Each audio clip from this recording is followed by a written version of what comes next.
नमस्कार मित्रांनो, सर्वांचं स्वागत आहे आपल्या या डेली करंट अफेअर्स यूट्यूब चॅनलवर। येथे तुम्हाला दररोजच्या महत्त्वाच्या घडामोडींवर सराव करता येईल। तर चला सुरू करूया। आज आपण जानेवारी 15 या दिवसातील काही महत्त्वाच्या चालू घडामोडींवर आधारित प्रश्न बघणार आहोत। चला तर मग सुरू करूया। आजचा पहिला प्रश्न असा आहे की 78वा भारतीय सेना दिन आर्मी डे 2026 कोठे साजरा करण्यात आला? यासाठी खालील पर्याय आहेत: ए नवी दिल्ली, बी पुणे, सी जयपूर, डी लखनौ। या प्रश्नाचे योग्य उत्तर आहे पर्याय सी जयपूर। यंदा प्रथमच जयपूरमध्ये लष्करी संचलन आयोजित करण्यात आले होते। या प्रश्नाशी संबंधित काही महत्त्वाचे मुद्दे। स्थळ 2026चा सेनादिन राजस्थानची राजधानी जयपूर येथे साजरा करण्यात आला। भारतीय लष्कराने दिल्लीबाहेर सेनादिन परेड नेण्याच्या परंपरेनुसार यावर्षी पिंक सिटीची निवड केली। ऐतिहासिक महत्त्व: 15 जानेवारी 1949 रोजी फील्ड मार्शल के.एम. करियप्पा यांनी British general Sir Francis Bucher यांच्याकडून भारतीय लष्कराची सूत्रे स्वीकारली होती। या ऐतिहासिक घटनेची आठवण म्हणून दरवर्षी 15 जानेवारीला सेना दिन साजरा केला जातो। यंदाचा विशेष भाग: 78व्या सेना दिनानिमित्त जयपूरमध्ये अत्याधुनिक स्वदेशी शस्त्रास्त्रांचे प्रदर्शन आणि चित्तथरारक लष्करी कसरती सादर करण्यात आल्या। पुढील प्रश्न अत्यंत महत्त्वाचा आहे, जो अनेक स्पर्धा परीक्षांमध्ये विचारला जातो। जागतिक भूक निर्देशांक 2025 ते 26 ग्लोबल हंगर इंडेक्स 2025 ते 26 नुसार भारताचे स्थान किती आहे? यासाठी खालील पर्याय आहेत: ए 105, बी 111, सी 101, डी 98। या प्रश्नाचे योग्य उत्तर आहे पर्याय ए 105। या निर्देशांकाशी संबंधित काही महत्त्वाचे मुद्दे। भारताची स्थिती 2025 ते 26च्या अहवालानुसार 127 देशांच्या यादीत भारत 105व्या क्रमांकावर आहे। गेल्या काही वर्षांच्या तुलनेत भारताच्या क्रमवारीत किंचित सुधारणा दिसून येत असली तरी अद्याप भारताची स्थिती गंभीर सिरियस श्रेणीत मोडते। निर्देशांकाचे निकष: जागतिक भूक निर्देशांक प्रामुख्याने 4 महत्त्वाच्या निकषांवर आधारित असतो। 1. कुपोषण अंडरनरिशमेंट। 2. Child wasting. चाइल्ड वेस्टिंग उंचीच्या तुलनेत कमी वजन। 3. Child stunting. चाइल्ड स्टंटिंग वयाच्या तुलनेत कमी उंची। 4. बालमृत्यूदर चाइल्ड मॉर्टॅलिटी। अहवाल सादर करते। हा अहवाल दरवर्षी कन्सर्न वर्ल्डवाईड आणि वेल्थ हंगर हिल्फ या संस्थांमार्फत संयुक्तपणे प्रसिद्ध केला जातो।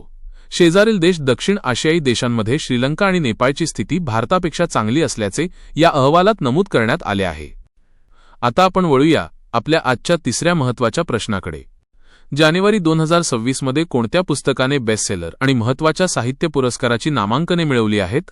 यासाठी खालील पर्याय आहेत: A the new India, B resilient Bharat, C wings of fire 2.0, D my life my mission. या प्रश्नाचे योग्य उत्तर आहे पर्याय बी रिझिलियंट भारत। या पुस्तकाशी संबंधित काही महत्त्वाचे मुद्दे। विषय: रिझिलियंट भारत। रिझिलियंट भारत हे पुस्तक प्रामुख्याने भारताच्या आर्थिक प्रगतीची वाटचाल, हवामान बदलावर मात करण्यासाठी केलेले प्रयत्न आणि जागतिक संकटांच्या काळात देशाने दाखवलेली स्थिरता यावर आधारित आहे। लोकप्रियता: 2026च्या पहिल्याच महिन्यात या पुस्तकाने भारतीय बाजारपेठेत सर्वाधिक विक्री होणाऱ्या बेस्टसेलर पुस्तकांमध्ये स्थान पटकावले आहे। पुरस्कारांचे नामांकन: या पुस्तकातील सखोल विश्लेषणामुळे प्रतिष्ठित साहित्य पुरस्कारांच्या शॉर्टलिस्टमध्ये याला स्थान मिळाले असून विविध विचारवंतांनी याची प्रशंसा केली आहे। जानेवारी 15 रोजी चर्चेत असलेले Modi's India a new era या पुस्तकाचे लेखक कोण आहेत? यासाठी खालील पर्याय आहेत: A Sadanand Dhume, B doctor Vinay Sahasrabuddhe, C Christophe Jaffrelot, D Ram Madhav. या प्रश्नाचे योग्य उत्तर आहे पर्याय डी राम माधव। या पुस्तकाशी संबंधित काही महत्त्वाचे मुद्दे।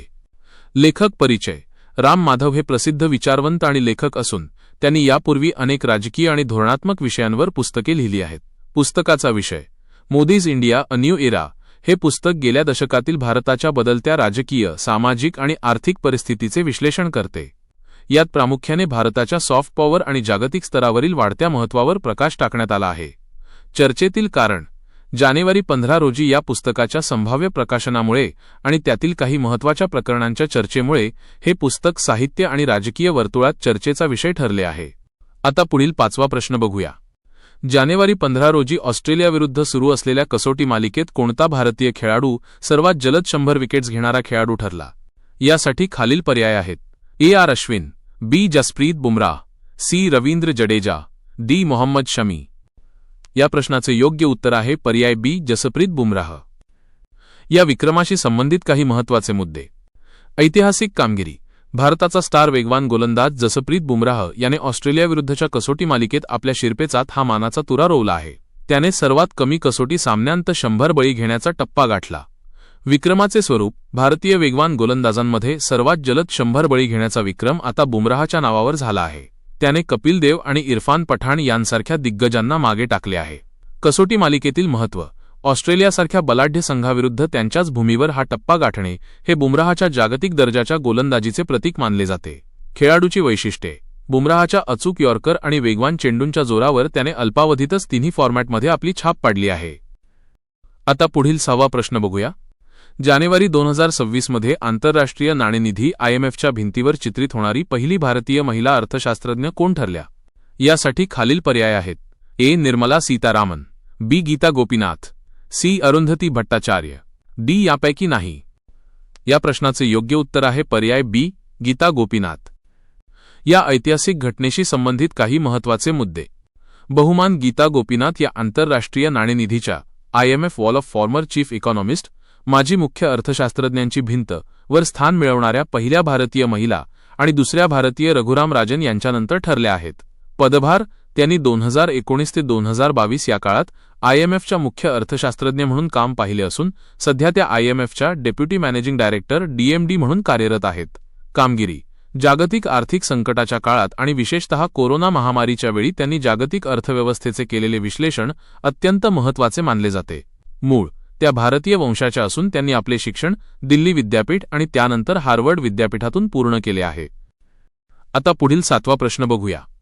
15 जानेवारी 2026 रोजी डेझर्ट नाईट 26 डेझर्ट नाईट 26 हा संयुक्त हवाई सराव भारत आणि कोणत्या देशादरम्यान पार पडला?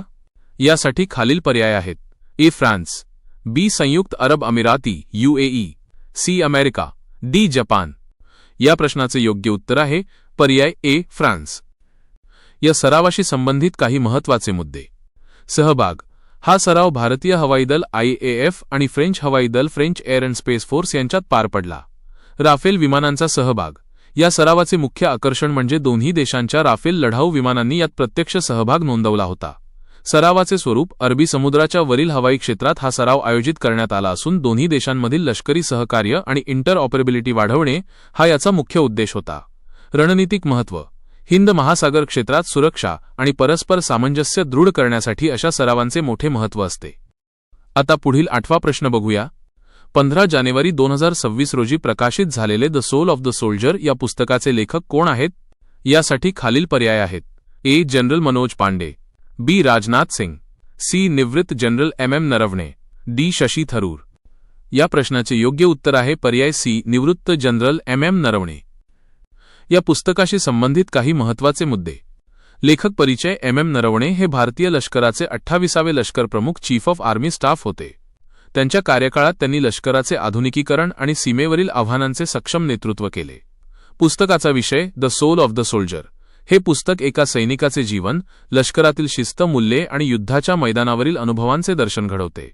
हे पुस्तक केवळ लष्करी जीवनावर नसून ते मानवी जिद्द आणि कर्तव्यावर आधारित आहे. प्रकाशन: या पुस्तकाचे प्रकाशन जानेवारी 15 म्हणजेच भारतीय सेना दिनाचे औचित्य साधून करण्यात आले आहे, ज्यामुळे याला विशेष महत्त्व प्राप्त झाले आहे. आता पुढील 9वा प्रश्न बघूया. व्याघ्र गणनेच्या नव्या अहवालानुसार देशात वाघांची सर्वाधिक संख्या कोणत्या राज्यात नोंदवण्यात आली आहे? यासाठी खालील पर्याय आहेत. A. Maharashtra, B. Madhya Pradesh, C. Karnataka, D. Uttarakhand.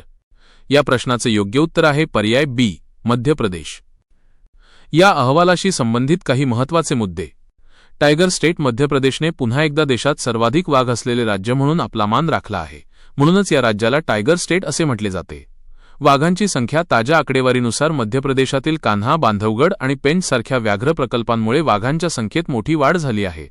Maharashtra आणि कर्नाटक या यादीत कर्नाटक आणि महाराष्ट्र देखील आघाडीवर आहेत, परंतु मध्य प्रदेश अव्वल स्थानी कायम आहे.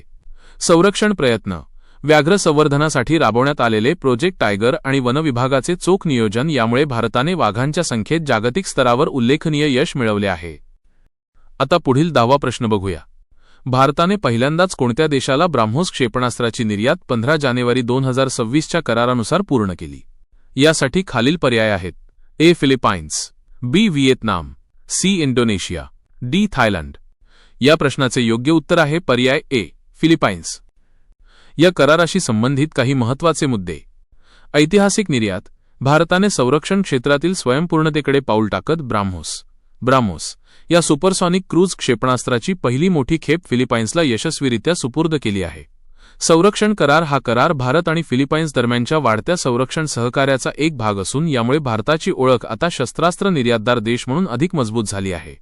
ब्राह्मोसची वैशिष्ट्ये. ब्राह्मोस हे भारत, DRDO आणि रशिया NPOM यांचा संयुक्त प्रकल्प असून ते जगातील सर्वात वेगवान क्रूझ क्षेपणास्त्रांपैकी एक मानले जाते. सामरिक महत्त्व. दक्षिण चीन समुद्रातील वाढत्या तणावाच्या पार्श्वभूमीवर फिलिपाईन्ससाठी हे क्षेपणास्त्र त्यांच्या किनारपट्टीच्या संरक्षणासाठी अत्यंत महत्त्वाचे ठरणार आहे. आता पुढील 11वा प्रश्न बघूया.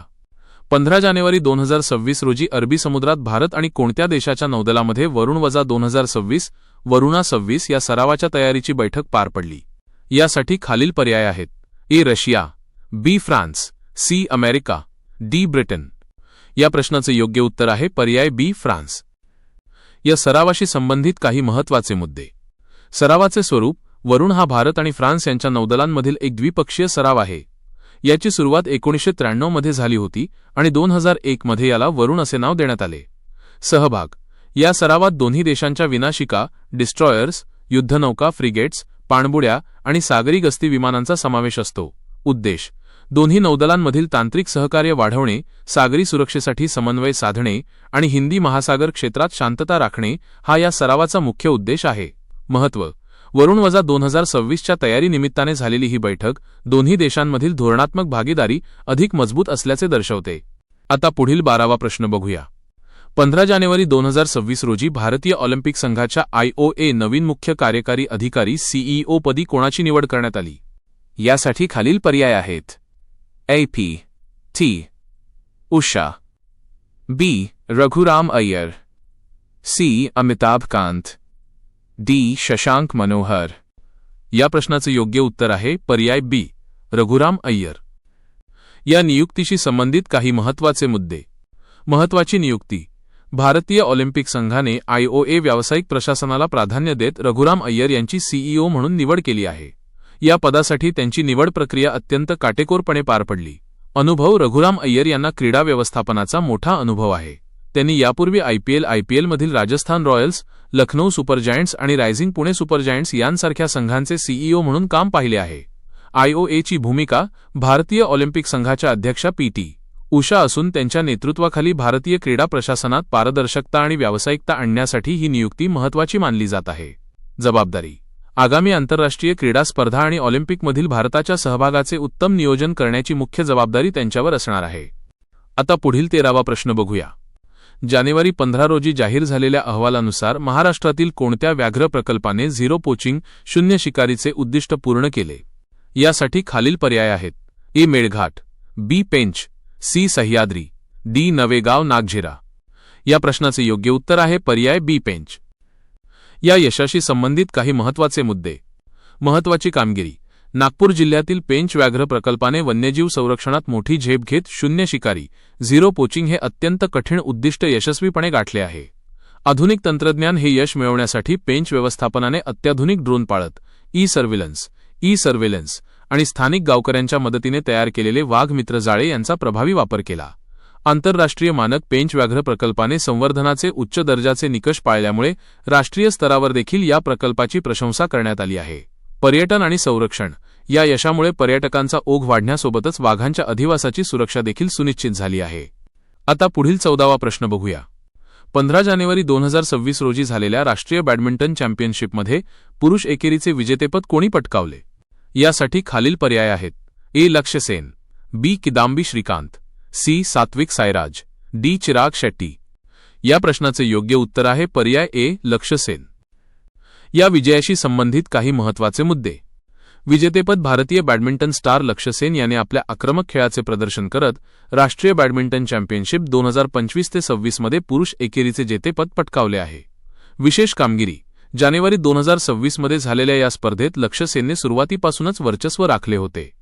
15 जानेवारीच्या सुमारास झालेल्या महत्त्वाच्या सामन्यांमध्ये त्याने आपल्या प्रतिस्पर्ध्यांना नमवून हे यश संपादन केले.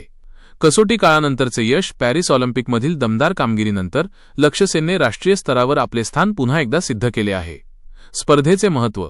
ही स्पर्धा भारतीय बॅडमिंटनपटूंसाठी देशांतर्गत सर्वात मोठी स्पर्धा मानली जाते, ज्यातून राष्ट्रीय संघासाठी खेळाडूंची निवड केली जाते. आता आपण आजचा शेवटचा 15वा प्रश्न बघूया. 15 जानेवारी 2026 रोजी प्रसिद्ध झालेल्या हवामान बदल कामगिरी निर्देशांक CCPI मध्ये भारताचे स्थान काय आहे? यासाठी खालील पर्याय आहेत. A 4थे, B 7वे, C 10वे, D 12वे. या प्रश्नाचे योग्य उत्तर आहे पर्याय B 7वे. भारत सलग काही वर्षे टॉप 10 मध्ये आहे. या निर्देशांकाशी संबंधित काही महत्त्वाचे मुद्दे. सातत्यपूर्ण कामगिरी. हवामान बदलाचा सामना करण्यासाठी केलेल्या प्रयत्नांमुळे भारताने याही वर्षी पहिल्या 10 देशांमध्ये आपले स्थान कायम राखले आहे.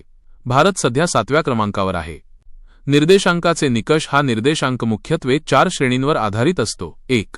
हरितगृह वायू उत्सर्जन GHG एमिशन्स. 2. नूतनीकरणक्षम ऊर्जा रिन्युएबल एनर्जी. 3.